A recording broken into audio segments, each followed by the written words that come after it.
Philippines here.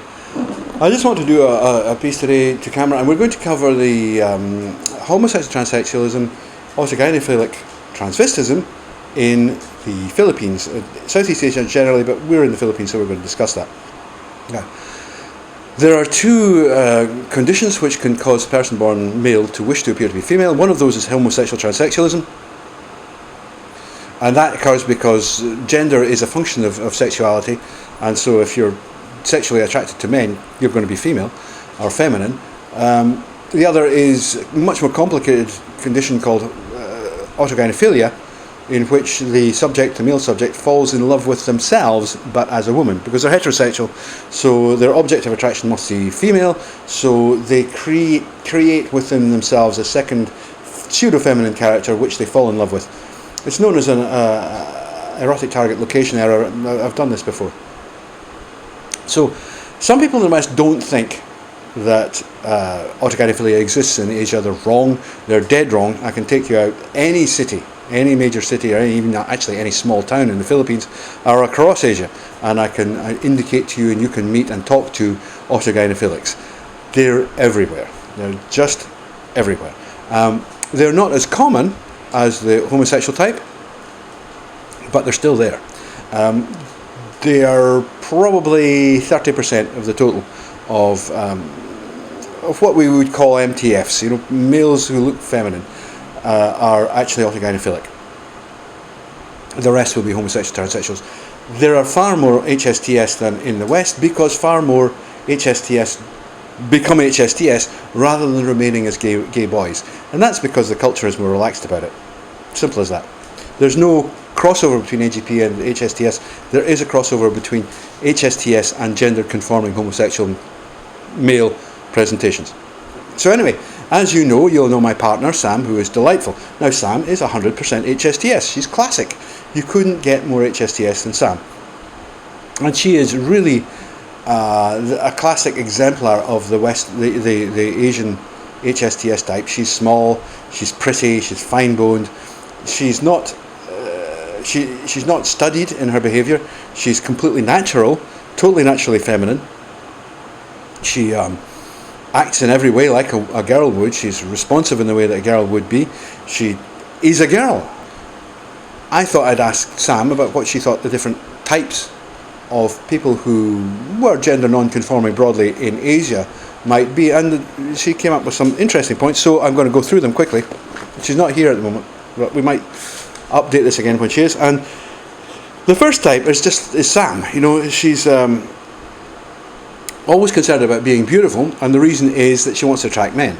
So she's doing what every other girl in her peer group does, is enhance her feminine attractors in order to attract her sexual targets, who are men.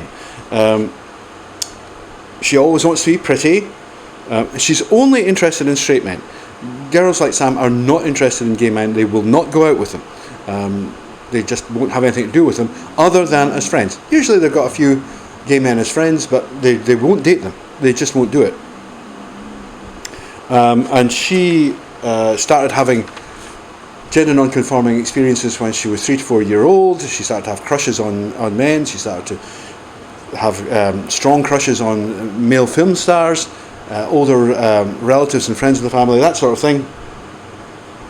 She was surrounded by girls. She didn't like having boy childhood friends. She had girl childhood friends. She liked to play girl games, all that sort of thing. Absolutely classic. When she grew up into a teenager, nobody was even slightly surprised that she turned out to be a ladyboy. Absolutely nobody. Many mothers in the Philippines, other parts of Asia, they're quite happy to have a ladyboy son, because they know that the ladyboy son will be very, very attentive to his mother, really look after her, be very loving. He's not going to get himself in trouble and land up in prison. These are macho cultures. They might not appear it from the West, but they're very strongly macho cultures. Men they have a propensity to do things that maybe aren't that wise, just because it's part of the macho culture, you know, and you can get in trouble doing that sort of thing. A mother, knowing that she has a ladyboy son, knows that he ain't never going to do anything like that. Right, the second type that she looked at, described, was the gay, what she called the gay bisexual. Sam describes this person as hiding their real gender. And that one is worth thinking about. So this is a person who's attracted to men, right? Who's feminine in comportment, but who hides it. And who affects masculinity. And will dress as a boy, will look male. But he's only doing it because of career. Usually, says Sam, because they want a good job.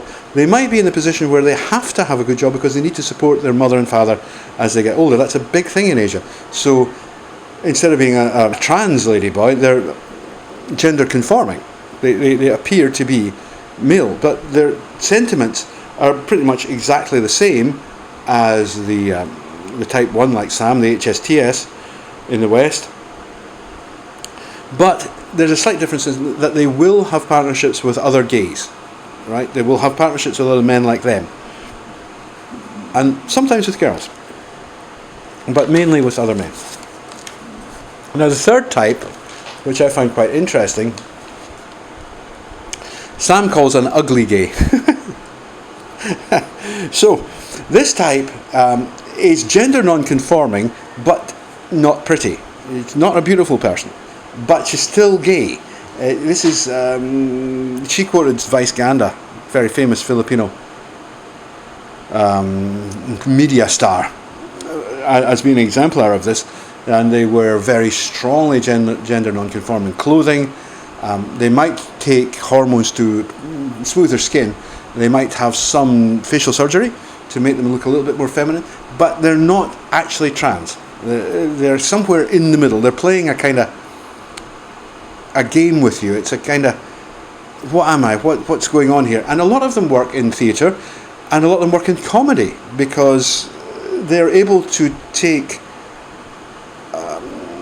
basically they're able to take the mickey out of both men and women, you know, and they do it from a position of strength.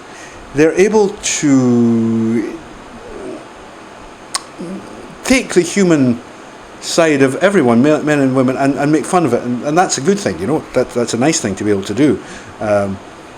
It's a great strength. But they tend to be themselves homosexual, but they're not the pretty type. They're kind of in between. Blanchard would have had nothing to say about these people, of course, because they're not actually wishing to appear to be or change and live socially transition, or socially or surgically transition. They are happy to be in this mid place that they are. And finally, Sam's number 4, she called confused. And yeah, that fits exactly. And these ones, they want to be pretty. They're men, they're masculine, but they want to be pretty. And typically they will appear when they're 13 to 14 years old. And at that time they will start to maximize the prettiness of themselves. And this could be a person who's 6 foot tall, you know. They will take hormones. They will take any surgery that's going to make themselves look more beautiful, up to and including possibly GRS. They date girls, right? They might date bisexuals. They think of themselves as lesbian ladyboys, right? They go with girls. They're very commonly represented in things like pageants. Because they're tall, a lot of these girls are well over 5'8", 5'9". They kind of dominate the pageants. They're very tremendous on-stage presence they have, because they're so big, you know, and they have very prominent features because they're masculine. But then you add a little bit of makeup and you put that under the theatre lights, and bingo, you've got something that's pretty spectacular. They do very, very well in pageants, and Sam reckons that about 30% of the big pageant stars are actually autogynephilic. I think she's underestimating it massively. I think someone like Kevin Ballett, who's actually HSTS and a big pageant star, they're unusual. Most of them are AGP, and the reason is that they are big and tall, and they have huge amounts of body modification, and you know, they look at it. They don't become what they are until they're 13 or 14 or even later, but it does tend to happen in adolescence. So they're really fitting into the Blanchard autogynephilic or the DSM's late onset. And I don't think these people, personally, this is me, I don't think these people are transsexual at all, even if they have cosmetic surgery, JRS, you know, because all they're doing is, their body is a woman's suit, and they're just modifying their woman suit. HSTS are really transsexual. They really are transsexual. They are girls. You know, and an MTF HSTS is a girl. And I'm not kidding. That's a real girl. I've spent 6 months living with Sam, and I can assure you, that's a girl. She's a girl. There's no trace of man left in her. If there was ever one in the first place. She's a girl. And I have to say, and it's a personal viewpoint, but I have to say that HSTS likes them. They make terrific partners. I mean, yeah, there's a lot of sparks fly, but no, you will not get a more loving or attentive or concerned partner than someone like her. I've had relationships with AGPs in Asia. One in particular lasted quite a long time. And really that was what alerted me to the fact that there were AGPs here when I figured out what was going on.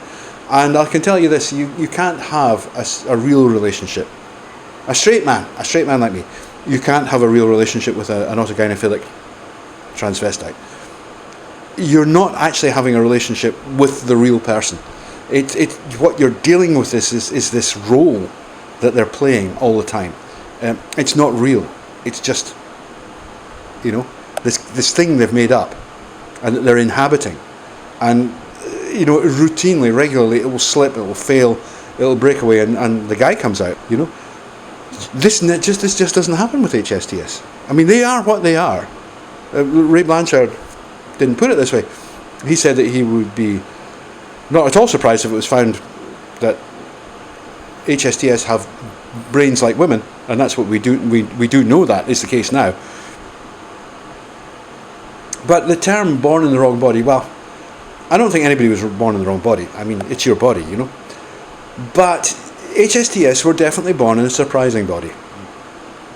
Yeah, absolutely. It's not what you'd think. You know, when you meet the person, about the very last thing you would imagine is that she's wearing a cock. Believe me, you're like, really? With AGPs, no. I was really amused just the other week there. A well-known YouTuber who talks about this subject, whose name I shall leave out, decided to do a YouTube video about ladyboys being excessively feminine, and got an obviously autogynephilic ladyboy to comment on this. Well, I'll tell you something. Autogynephiles wouldn't know femininity if it slapped them in the face like a wet fish.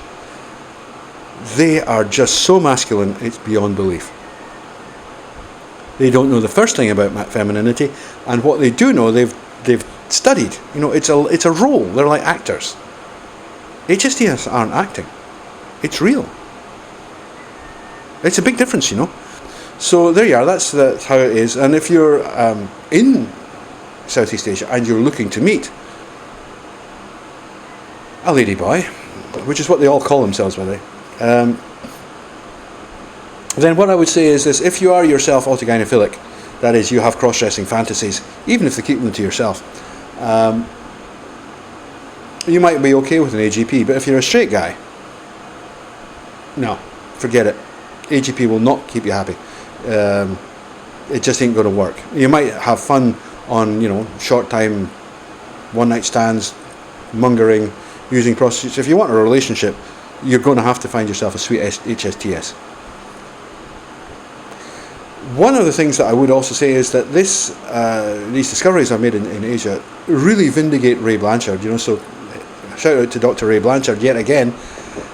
When he did his initial research, he said it was much more likely that HSTS would be found inside sex work, prostitution, street prostitution, than AGPs, and that holds good in Asia. On the street, you go up Walking Street, you'll see nearly all HSTS, with a few AGPs, quite obvious, maybe 20% AGP, maybe 30, not more. However, in the pageants and in the cabarets and in the comedy shows, you know, they really are, they're heavily represented there.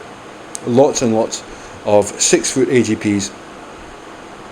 Sometimes not, particularly in the comedy bars, because that's what they tend to do. You know, the AGPs, they'll do pageants and cabaret when they're young and beautiful, and when they stop being young and beautiful, they go and they'll join comedy shows because, you know, they're good at it and they're funny people. And in a way, you know, I think it's a natural place for an AGP to end up being. as entertainers is able to, you know, when they learn enough about themselves to be able to self-mock, you know, and to see that, you know, this is a crazy situation and you're not really women, but we can take the rise. They can be extremely good, really, really funny entertainers. Some of the best comedy shows that you can see going around the Philippines, and there's lots of them, will be autogynephiles. You know, in the age range 35 upwards, and they're side-splittingly funny, very, very funny, very talented, and it's great. You know, they're a hoot. They're a great laugh, and I think that maybe that's, you know, when you stop trying to fit society's ideas of what you should be, and just be yourself, things get better. Anyway, a bit rambling today, but there you go. Hope you enjoyed it. Take care. More to